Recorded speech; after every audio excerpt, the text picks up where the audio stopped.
හරියටම මාස 4යි දවස් 7කට පස්සේ ශ්‍රී ලංකා ජාතික ක්‍රිකට් කණ්ඩායම ජාත්‍යන්තර එක්දින ක්‍රිකට් තරගයකට ක්‍රීඩා කිරීමට සියලු කටයුතු සූදානමින්. ඒ බටහිර ඉන්දිය කොදෙව්වන්ට එරෙහිව ජනයිකා දූපත් සමූහයේදී.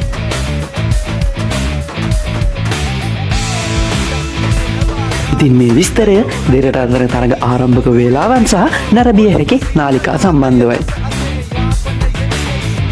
දෙරට අතර එක්දින ජාත්‍යන්තර තරග 3ක් පැවැත්වීමට නියමිත අතර ප්‍රථම එක්දින තරගය හෙට එනම් ජූනි 3 වන දින ශ්‍රී ලංකා වේලාවෙන් පස්වරු 8ට ආරම්භ වීමට නියමිතයි.